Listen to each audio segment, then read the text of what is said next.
નમસ્કાર દોસ્તો, હું છું ધવલ પટેલ. શિવમ સોલરની યુટ્યુબ ચેનલમાં આપનું સ્વાગત છે. આજે આપણે વાત કરીશું સોલરમાં મેન્ટેનન્સ કેવી રીતે કરવું, સોલર લગાવ્યા પછી એનું ધ્યાન કેવી રીતે રાખવું, સોલર આપણું ચાલુ છે કે બંધ એ કેવી રીતે ચેક કરવું, આપણા યુનિટ બને છે તો કેટલા બને છે એ કેવી રીતે જોવું, આ બધી બાબતની હું તમને વિસ્તૃત માહિતી આપીશ. તો આ વિડીયોને સંપૂર્ણ જોજો અને અમારી ચેનલને લાઈક કરો, શેર કરો, સબસ્ક્રાઈબ કરો, જેથી અમને નવા વિડીયો બનાવવા માટેનું મોટિવેશન મળે. તો આવો આજે આપણે ચેક કરીશું સોલરમાં શું ધ્યાન રાખવું. સૌપ્રથમ આપણે વાત કરીશું સોલરના સફાઈ વિશે. સોલરની સફાઈ ખૂબ જ જરૂરી છે. તમે જેટલું સોલરને ક્લીન રાખશો એટલા યુનિટ તમને વધારે મળવાના છે. તો આપણે આ સોલરની વાત કરીએ તો આ સોલર તમને દૂરથી જોતા લાગતી હશે એકદમ ક્લીન, પણ આની તમે જ્યારે હાથ ઘસો છો કે આને ક્લીન કરવાની કોશિશ કરો છો ત્યારે દેખાય છે આ ડસ્ટી. જોકે આ એટલી બધી ખરાબ નથી, કેમ કે અત્યારે વરસાદનું વાતાવરણ છે તો ઓટોમેટિક વરસાદ દ્વારા ક્લિનિંગ થતી હોય છે, પણ તેમ છતાં સોલરનું ક્લિનિંગ ખૂબ જ જરૂરી છે. એટલે સૌ પ્રથમ છે સોલરનું ક્લિનિંગ રાખવું, સોલર પેનલ સાફ રાખવી, જેથી તમને મહત્તમ યુનિટ મળે. મેં તમને બતાવ્યું કે જેવી રીતે સોલરની ક્લિનિંગ ખૂબ જ જરૂરી છે, એવી રીતે ઇન્વર્ટરનો બીજો પાર્ટ છે આપણું આ ઇન્વર્ટર. સોલરનો બીજો પાર્ટ છે આપણું આ ઇન્વર્ટર. તો ઇન્વર્ટરમાં આપણે કેવી રીતે ચેક કરીશું કે આપણું ઇન્વર્ટર ચાલુ છે કે બંધ? હું હર્ષિલભાઈને કહું છું કેમેરો થોડો નજીક લાવો જેથી હું તમને બતાવી શકું. આ છે આપણું ઇન્વર્ટર, આ છે આપણું ડીસીડીબી બોક્સ અને આ છે આપણું એસીડીબી બોક્સ.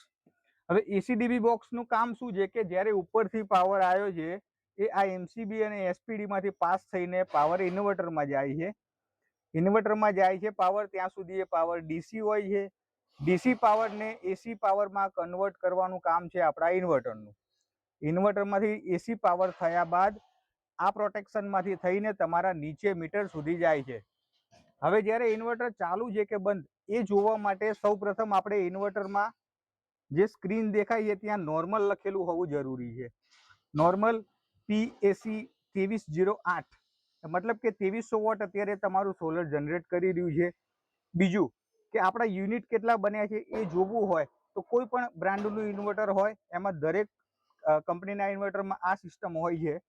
જેમ કે આ સોલરયાન આ મોડલની વાત કરું તો અહીંયા ફિંગરપ્રિન્ટનો ઓપ્શન છે, ત્યાં તમે ટચ કરશો એટલે અલગ અલગ ત્યાં લખેલું આવશે. VAC એટલે કે એસી વોલ્ટેજ, ડીસી વોલ્ટેજ, આ બધી માહિતી છે. તમારે આમાં ઊંડું ઉતરવાની જરૂર નથી. તમારે માત્ર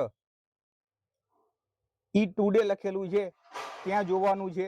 E2D એટલે કે આજના યુનિટ અત્યારે સમથિંગ લગભગ 11 વાગે આસપાસનો સમય છે અને 4 યુનિટ આજે બન્યા છે. ફરી એક વખત તમે ટચ કરશો ત્યારે ઈ ટોટલ લખેલું છે. ઈ ટોટલમાં 1040 યુનિટ અત્યાર સુધીમાં આ પ્લાન્ટે જનરેટ કરીને આપ્યા છે, એવો મતલબ થાય છે. એટલે સૌથી પહેલા વસ્તુ છે કે આપણે ધ્યાન રાખવાનું છે કે તમારા સોલરમાં અહીંયા નોર્મલ લખેલું હોય એનો મતલબ સોલર તમારું ચાલુ છે. જેવી રીતે મેં તમને સોલરયાનનું જે ફિંગરપ્રિન્ટ વાળું મોડેલ હતું એ બતાવ્યું, એવી જ રીતે આ સોલરયાનનું બીજું પણ મોડેલ છે. આ બીજા મોડેલમાં બી સેમ વસ્તુ છે. આમાં ફિંગરપ્રિન્ટની જગ્યાએ અહીંયા સ્વિચો આપેલી છે. તો એ સ્વિચોને તમે અહીંયાથી દબાઈ અને E2D એટલે કે હર્ષિલભાઈને બતાવવાની કોશિશ કરીશું આપણે. જો આજે આમના બી 4.1 યુનિટ બનેલા છે. તો એવી રીતે તમે જોઈ શકો છો. આમાં બી યુનિટ એવી જ રીતે તમે સ્વિચ, કોઈ પણ ઇન્વર્ટર હોય એમાં 2 સ્વિચો હશે કે ફિંગરપ્રિન્ટનો ઓપ્શન હશે કે જે બી હશે, એ સ્વિચો દ્વારા તમે દબાઈને પછી એમાં જોઈ શકો છો કે આજે કેટલા યુનિટ બન્યા છે અને ટોટલ બી કેટલા યુનિટ. જેવી રીતે આપણે અગાઉ જોયું કે ઇન્વર્ટરમાં કેવી રીતે યુનિટ ચેક કરવા, પણ માની લો કે તમે બધા બહુ બિઝી હશો એવું માનીને આપણે એવું માનીએ કે હવે આપણે ધાબા પર જોવા જવામાં કે ઇન્વર્ટર કોઈનું ઉપર લાગેલું હોય તો ઇન્વર્ટરમાં વારંવાર જોવાનો આપણી પાસે સમય હોય નહીં. તો તમે મીટરમાં કેવી રીતે જોઈ શકો છો કે આપણું સોલર ચાલુ છે કે બંધ? જેવી રીતે હું કહીશ કે જો આ સોલરનો વાયર જે છે એ ઉપરના મીટરમાં ગયો છે, તો ઉપરનું મીટર થયું આપણું સોલર મીટર અને નીચેનું થયું સ્માર્ટ મીટર, કે જેનું બિલિંગ તમારા સ્માર્ટ મીટર પ્રમાણે થશે. તો ઉપરના મીટર આપણું સોલરનું છે, તો સોલર ચાલુ છે કે બંધ એ જોવા માટે ઉપર હું હર્ષિલભાઈને વાત કરીશ કે અહીંયા ઉપર કેમેરો લઈ જાય, ઉપર તમારી લાઇટ લાલ બ્લિંકિંગ થતી દેખાશે તમને, લાલ લબક જે લાઇટ થઈ રહી છે. જો એ લાઇટ લબક થાય છે એનો મતલબ તમારું સોલર ચાલુ છે, બરાબર છે. એમાં તમારે પછી યુનિટ નોંધી રાખવા હોય તો આજના યુનિટ નોંધીને પછી કાલે આ જ ટાઈમે તમે જોઈને 24 કલાકમાં કેટલા યુનિટ બન્યા એ તમે જોઈ શકો છો. અથવા અને આ તમારું છે સ્માર્ટ મીટર.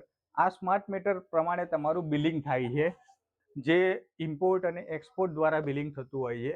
એ હું તમને ફરી ક્યારેક વિડીયોમાં ઇમ્પોર્ટ એક્સપોર્ટનું બિલિંગ તમને સમજાવીશ, કેમ કે પછી આ વિડીયો લાંબો થઈ જશે. મેં તમને સંપૂર્ણ માહિતી આપી એ પ્રમાણે ઇન્વર્ટરમાં કેવી રીતે ચેક કરવું, મીટરમાં કેવી રીતે ચેક કરવું, સફાઈનું શું ધ્યાન રાખવું, આ બધા સોલરના મેન્ટેનન્સના કારણો છે જેમાં ખાસ ધ્યાન રાખવું જરૂરી છે, જેથી આપણું સોલર આપણને 100% રિઝલ્ટ આપે એ ખૂબ જ જરૂરી છે.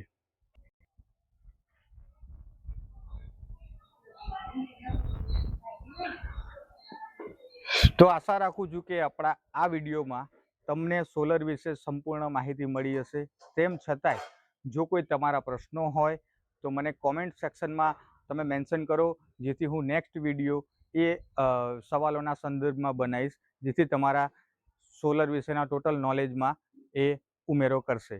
હવે આપણે જરૂરી રિક્વેસ્ટ છે કે અમારી આ નવી ચેનલ છે, અમે હજુ વિડીયો બનાવતા શીખી રહ્યા છીએ, તો આપ અમારા આ વિડીયોને લાઈક, શેર, સબસ્ક્રાઈબ કરીને બિરદાવશો, જેથી અમારું મોટિવેશન બની રહે. તો મળીશું નેક્સ્ટ વિડીયોમાં. ત્યાં સુધી ગુડ બાય.